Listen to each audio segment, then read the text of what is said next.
क्या बात है तारा, यहाँ क्यों बैठी है? आज आप अंदर भी नहीं गई? आसिया बेगम की बातों को दिल पे ले लिया? तो क्या नहीं लगाना चाहिए? मेरी बेटी की जिंदगी का मामला है। वो कौन होती है उसकी जिंदगी का फैसला करने वाली? क्यों टेंशन ले रही हैं? हमारी राह के साथ कुछ भी गलत नहीं होगा। और मैं होने भी नहीं दूंगी। उसकी ढाल बनकर रहूंगी। जब खुद पर इतना यकीन है तो फिर परेशान क्यों है? मत भूलें तारा, जिन्होंने आज तक राह को अपनी आंखों की ठंडक बनाकर रखा है, वो उसके साथ कुछ भी गलत नहीं होने देंगे। और हमारी राह, वो तो खुद इतनी समझदार है कि अपने साथ जरा सी भी ज्यादती बर्दाश्त नहीं करेगी। आपने बिला वजह खुद को परेशान किया हुआ और कमरे में बंद कर लिया। इस तरह तो आप बीमार पड़ जाएंगी।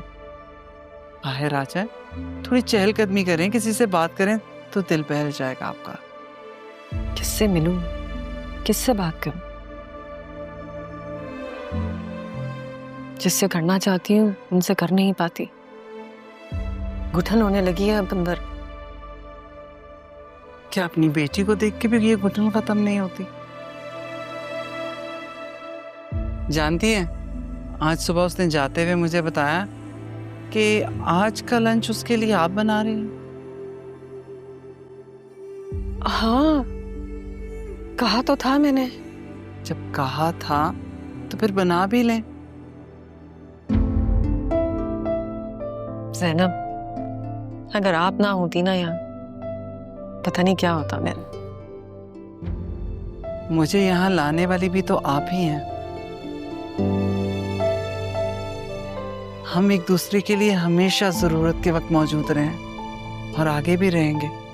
ये तो अच्छा, लंच मैंने बना दिया है। अगर आपका दिल चाहे तो ऑफिस ले जाए। मैं?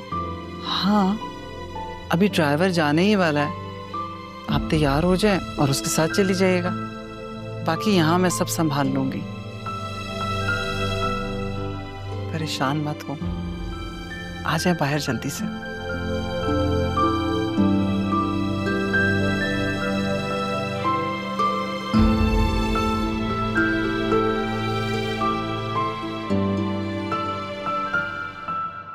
डैड, मैं आपको बता चुका हूँ मुझे थोड़े वक्त की ज़रूरत है। मैं इतनी जल्दी नहीं कर सकता। मैंने तुम्हें बहुत वक्त दिया है जरिया। ताईजान ने खुद बात की है मुझसे। उन्होंने राह के लिए तुम्हारा रिश्ता। लेकिन डैड, मैं राह में इंटरेस्टेड नहीं हूँ।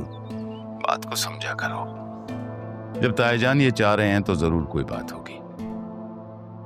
बतूल उनकी अकलौती पोती है, लेकिन उनकी लाडली राह है अपनी बेटी तारा की वजह से। देखो, शादी तो तुम्हें अपनी मर्जी से करनी चाहिए, लेकिन मेरी बात मानोगे तो फायदे में रहोगे। डैड, राह के साथ मेरी वो अंडरस्टैंडिंग नहीं है, बस उसके साथ एक अच्छी दोस्ती है। बतूल मुझे बहुत अच्छी तरह से अंडरस्टैंड करती है। दरियन, तुम जिस मकसद से वहां हो उसे पूरा करो, और ये मत सोचो कौन तुम्हें समझता है और कौन नहीं। जो नहीं समझता वो तुम्हारे लिए अहम होना चाहिए। ठीक है डैड, जैसा आप कहते हैं मैं समझने की कोशिश करूंगा।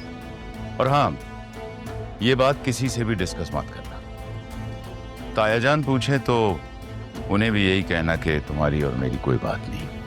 लेकिन डैड, वो ऑफिस में मुझे देखते हैं आपसे बात करते हुए, मैं कैसे बोल दूं ये बात?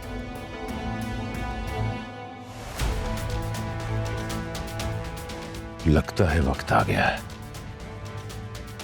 पिछले सारे हिसाब बराबर करने का।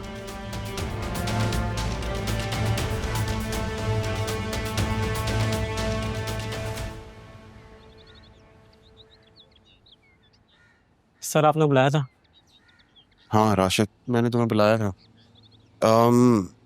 सर, मैं कल आया था लेकिन आप थे नहीं। आप बता दें आपने क्यों मिले मुझसे? तुमने मास्टर ग्रेजुएशन किया तो तुम यहाँ क्यों जॉब कर रहे हो? जब मैं पढ़ रहा था तो मुझे लग रहा था कि पढ़ते ही अच्छी नौकरी मिल जाएगी, लेकिन हालात साथ नहीं दे रहे थे। नौकरी मिल नहीं रही थी। और मुझसे किसी के नखरे उठाए नहीं जाते। पैसा मेरे पास था नहीं कि मैं किसी को रिश्वत देता। फिर बीमार माँ के लिए मुझे अपने मयार से नीचे आना पड़ा और यहाँ आ गया।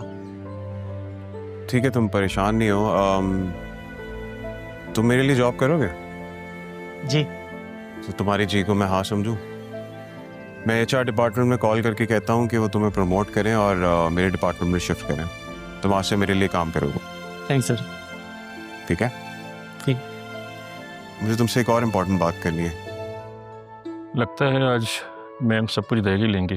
हाँ तो कर लें, हिसाब क्लियर है, सब कोई हेरा फेरी नहीं है। तो पता है कोई हेरा फेरी नहीं होगी, क्योंकि आप लोग नाना जान के सबसे पुराने और सबसे ट्रस्टेबल एम्प्लॉयज़ हैं। जी मैडम, 20 साल से हैं हम दोनों यहाँ पे।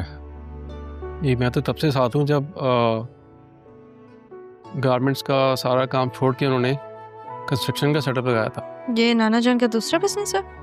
ये वो उनकी वाइफ की अचानक डेथ के बाद बहुत कुछ तब्दील हो गया था। बस जभी से सब कुछ बदल गया।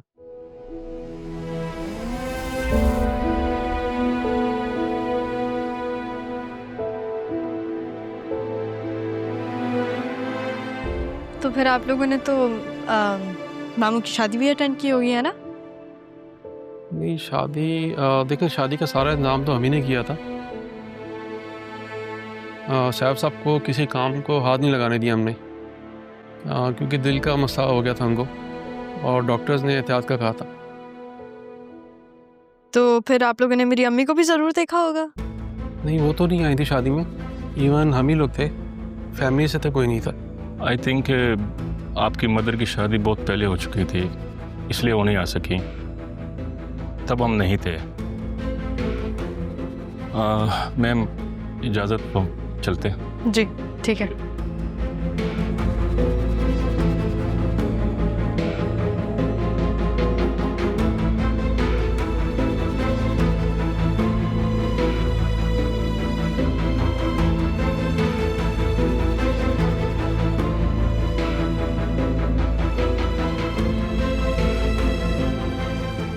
इस बच्ची की तो मदर ही नहीं है, आपको तो पता ही है।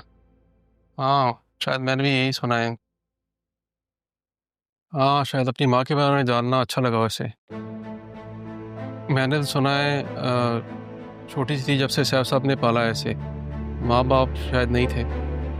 हाँ, छोटी सी बच्ची को ऑफिस लाते थे, सारा सारा दिन ख्याल करते थे उनका। हाँ याद है मुझे। देखो कल की बात लगती है जैसे। इतनी छोटी सी लड़की को इतनी अच्छी तालीम देना, ऊपर से बिजनेस करवाना। सैफ साहब ने तो दुनिया में ही जन्नत कमा ली वजह से। बिल्कुल ऐसा ही है। शायद माँ बाप भी ऐसा ना करते जैसे कि सैफ साहब ने कर दिखाया।